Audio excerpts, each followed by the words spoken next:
Hi everyone, কেমন আছো তোমরা? আশা করি সবাই ভালো আছো। তো আজকে আমার ডাব্লিউবিপি কনস্টেবলের এক্সাম ছিল। তো আমি এই সাইকেল নিয়ে বেরিয়ে পড়বো। এখন আমি কলকাতা সল্টলেকে আছি। তো এই অফিস থেকে আমি যাব, আমার সিট পড়েছে মধ্যমগ্রাম। তো আমার বাড়ি থেকে মধ্যমগ্রাম আসতে বেশি সময় লাগতো, সেই জন্য আমি কলকাতায় থেকে গিয়েছিলাম অফিসে। তো এখান থেকে আমি সাইকেল নিয়ে বেরিয়ে পড়লাম। তো আমি এখন আছি এই যে সল্টলেক, এটা হচ্ছে সেক্টর 5-এর মেট্রো রেলের রুট। তো আমি এখন সাইকেল নিয়ে যাচ্ছি। এখন ঘড়িতে বাজে সকাল 8টা। তো আমি এখান থেকে বেরিয়ে পড়লাম। তো আমার পরীক্ষা হচ্ছে 12টা থেকে 10:30টার মধ্যে ওখানে ঢুকতে হবে। তো এখনও প্রচুর টাইম আছে।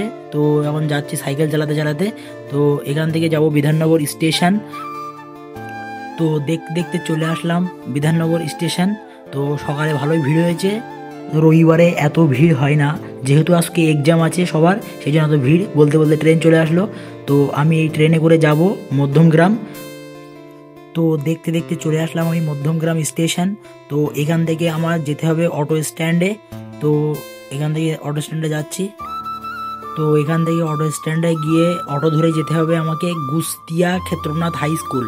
সেটা একটু ভিতরে, এখান থেকে 7 কিলোমিটার দূরে।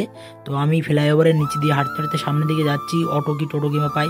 এই তো আমি অটো স্ট্যান্ডে চলে এসেছি। তো এখানে একটা দৃশ্য হেভি লাগলো, এই জন্য এখানে একটা ভিডিও করে নিলাম।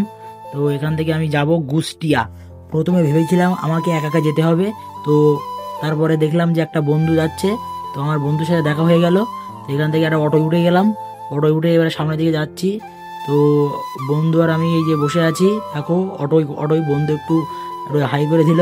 তো ভিডিওটা এখানে শেষ করছি। তো এক্সাম সেন্টারটা আমি পরের পার্টে দেখাবো।